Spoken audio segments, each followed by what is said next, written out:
విశాఖలో రోజు రోజుకి టూరిజానికి సంబంధించినటువంటి పెరుగుతూ ఉన్నాయి.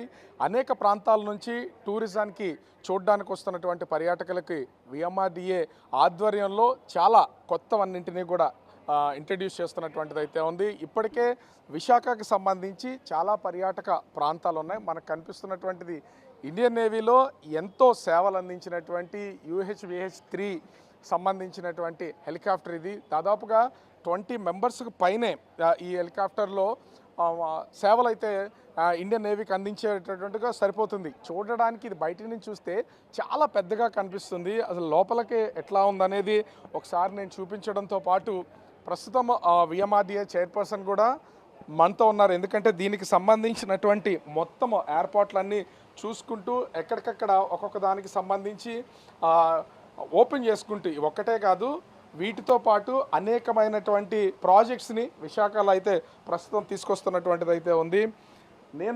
మనం చూస్తున్నాం కదా, హెలికాప్టర్కి సంబంధించి ఇంతమంది బయట నుంచి చూస్తే చాలా పెద్దగా ఉన్నటువంటి దానిలో అటు అత్యవసరమైనటువంటి వస్తువుల్ని దాంతోపాటుగా రెస్క్యూ ఆపరేషన్లు కూడా ఈ UHVH-3 హెలికాప్టర్ని ఇండియన్ నేవీకి సంబంధించినటువంటి హెలికాప్టర్ని అయితే యూజ్ చేస్తున్నటువంటిది అయితే ఉంది. మనం ఒకసారి విఎంఆర్‌డీఏ చైర్పర్సన్ ప్రణవ్ గోపాల్ ఉన్నారు. అంటే మొత్తం ప్రాజెక్ట్స్ అన్నీ ఇక్కడ చూస్తేనేమో ఒక బిగ్ హెలికాప్టర్, ఇప్పటికే ఇట్లాంటివి ఒక పక్కన సబ్మెరైన్ ఉంది, సబ్మెరైన్తో పాటుగా అక్కడ ఎదురుగా ఒక ఫ్లైట్ ఉంది, తర్వాత హ్యారియర్ ఉంది, ఇప్పుడు చూస్తేనేమో కొత్తగా ఇది. అంటే ఏంటి అసలు ఈ ఆలోచన ఎందుకు వచ్చింది? ప్రభుత్వం వచ్చిన తర్వాత హెలికాప్టర్ ఇండియన్ నేవీ దగ్గర నుంచి తీసుకుని మరీ చేస్తున్నారు. కూటమి ప్రభుత్వం అధికారం వచ్చినప్పటి నుంచి కూడా ప్రత్యేకంగా గౌరవ ముఖ్యమంత్రి శ్రీ నారా చంద్రబాబు నాయుడు గారు అనేకసార్లు సూచనలు చేయడం జరిగింది. విశాఖపట్నం ప్రాంతాన్ని తప్పనిసరిగా ఏదైతే టూరిజంగా అభివృద్ధి చేయాలి, అదేవిధంగా పార్కులను డెవలప్ చేయాలి, అదేవిధంగా చూసుకున్నట్టయితే కన్వెన్షన్ సెంటర్లు ఈ మధ్యకాలంలో చూసుకున్నట్టు బడ్జెట్ కన్వెన్షన్ సెంటర్స్ కూడా మేము పెట్టడం జరిగింది. మధ్యతరగతి ఎవరైతే ఉన్నారో వాళ్ళు పెళ్లి చేసుకోవడానికి బడ్జెట్ కన్వెన్షన్ సెంటర్స్ కూడా పెట్టి మంచి శుభకార్యాలు కూడా ఇవ్వడం కూడా జరుగుతుంది. అదేవిధంగా త్రిశూల్ ఈరోజు ప్రతిష్టాత్మక ఉత్తరాంధ్రకే తలమానికమైంది ఒక పర్యాటక ప్రాంతం ఏదైతే ఉందో కైలాసగిరి, అటువంటి దాని మీద త్రిశూల్ని కూడా ఈరోజు ఏర్పాటు చేయడం కూడా జరిగింది. దాదాపు 1.5 కోటి వ్యయంతో 55 అడుగులతో. అంటే ఎప్పటిలోపు రావచ్చేది? శివరాత్రి కల్లా తప్పనిసరిగా ప్రజలకు అందుబాటులో తీసుకొస్తాం. ఏదైతే శంకు చక్రనామాలు ఉన్నాయో ప్రజలందరూ కూడా ఏ విధంగా సిటీలో ఎక్కడున్నా కూడా ప్రతి ఒక్కరు కూడా శంకు చక్రనామాలు చూడొచ్చు.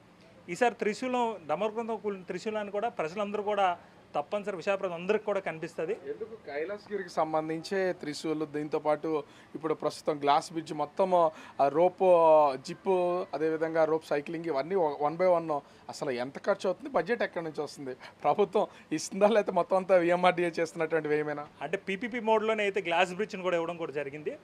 సో ప్రభుత్వం ఈరోజు ఏదంటే ముఖ్యంగా ప్రజలను దృష్టిలో పెట్టుకొని ఈరోజు ఆర్థికంగా చాలా క్రైసిస్ ఉన్నా కూడా ముఖ్యమంత్రి గారు ఒకటే చెప్తున్నారు, తప్పనిసరిగా విశాఖపట్నం ప్రజలందరూ కూడా అభివృద్ధితో పాటు పర్యాటకంగా కూడా తప్పనిసరిగా ప్రతి ఒక్కరు కూడా ఎజెండాగా పెట్టుకొని అధికారులే కానీ నేను కానీ ప్రతి ఒక్కరు పనిచేయమని అనేకసారి సూచించడం కూడా జరిగింది. ఎటువంటి ఆర్థిక క్రైసిస్ చాలా ఉన్నాయి. ఈరోజు విఎంఆర్‌డీఏ పరిధిలో అనేక మేజర్ ప్రాజెక్ట్స్ అని కూడా మేమే చేయడం కూడా జరుగుతుంది.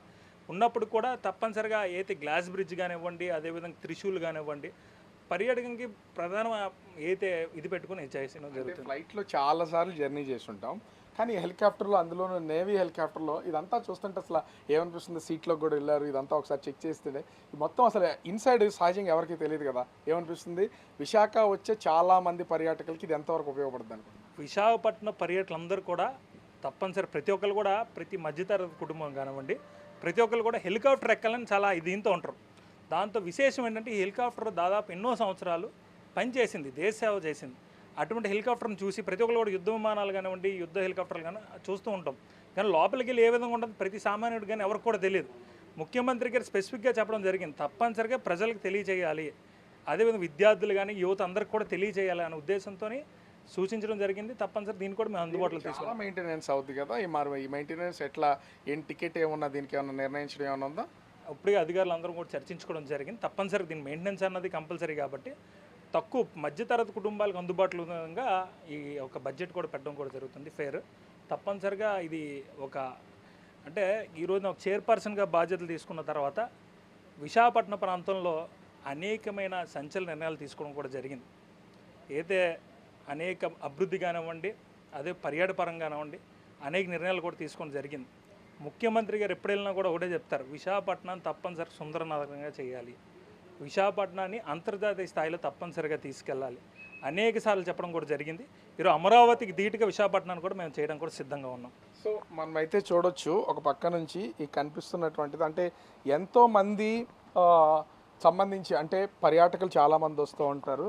పర్యాటకులకు సంబంధించినటువంటి దానిలో ముఖ్యంగా చూస్తే ఒక నేవీ హెలికాప్టర్ లోపల ఎట్లా ఉంటుంది అనేది సహజంగా చాలామందికి తెలియదు. కానీ ఇది ఇది చూస్తూ ఉంటే కనుక ఒక ఒక ఆశ్చర్యానికి గురి చేస్తుంది. బయట నుంచి చాలా అంటే చాలా పెద్దగా ఉంది. నేను కూడా ఒకసారి ఈ నేవీ హెలికాప్టర్కి సంబంధించి సహజంగా ఒకసారి చూస్తున్నాం కదా హెలికాప్టర్ని ఏ విధంగా హ్యాండిల్ చేశాను, 2 సీట్లలో ఉన్నటువంటి వాళ్ళు ఎట్లా దీన్ని ఆపరేట్ చేస్తారనేది, దీన్ని up and down break system కానీ దీన్ని మూవింగ్ కానీ, ఎందుకంటే ఖచ్చితంగా ఈ హెలికాప్టర్కి సంబంధించి కానీ లేదా ఫ్లైట్కి సంబంధించి కానీ వాటికి ఒక ప్రత్యేకమైనటువంటి టెర్మినాలజీ ఉంటుంది. అవన్నీ తెలిసేది మనం చాలా సినిమాల్లో చూస్తూ ఉంటాం. స్విచ్చింగ్ డిఫరెంట్ స్విచ్చెస్ ఉంటాయి. ఏది ఆన్ చేయాలి, ఏది ఎలా వర్క్ చేయాలనేది కూడా ఖచ్చితంగా ఇక్కడైతే వచ్చినటువంటి వాళ్ళకి ఒక స్పెషల్ పర్సన్ని ఇక్కడ పెట్టి వాటన్నింటినీ కూడా ఎక్స్ప్లెయిన్ చేసే విధంగా అయితే ప్రస్తుతం దీన్ని ఏర్పాటు చేసినటువంటిది అయితే ఉంది.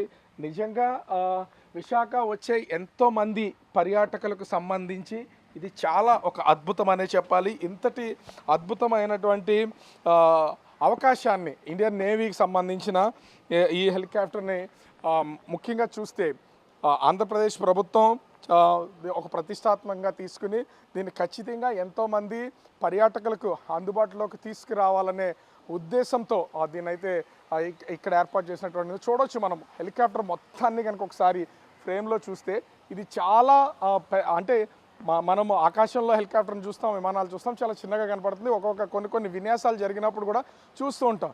కానీ ఇది బయట నుంచి చూస్తే మాత్రము ఎంత పెద్దగా ఉంటుందా, అంతే కింద నుంచి దగ్గర నుంచి చూస్తే ఇంత పెద్దగా ఉంటుందా అనేది ఒక ఆశ్చర్యానికి అయితే లోనవుతున్నటువంటిది అయితే ఉంది. మొత్తానికి విఎంఆర్డీఏ రాష్ట్ర ప్రభుత్వం కృషితో ఓవరాల్గా ఒక హెలికాప్టర్ని అయితే ఒక మ్యూజియం ఏర్పాటు చేసినటువంటిది. విశాఖకి ఎంతమంది పర్యాటకులు వచ్చినటువంటి వాళ్ళు ఇక్కడ సబ్మెరైన్ అదేవిధంగా ఫ్లైట్ ఇవన్నీ చూస్తుంటారు. దాంతో ఈ హెలికాప్టర్ని కూడా చూస్తే ఖచ్చితంగా వాళ్ళకి ఒక కొత్త అనుభూతి అయితే ఉంది.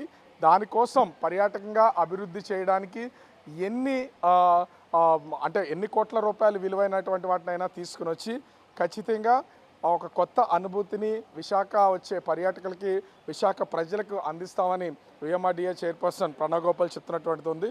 ఓవరాల్గా చూస్తే ఈ హెలికాప్టర్ కానీ అదేవిధంగా కైలాసగిరి మీద ఏర్పాటు చేస్తున్నటువంటి వాటిని కానీ చూస్తే ఒక కొత్త అనుభూతిని పొందడం అనడంలో ఎలాంటి సందేహం కనిపించడం లేదు. కెమెరామెన్ అజయ్తో రాజు బిగ్ టీవీ, విశాఖపట్నం.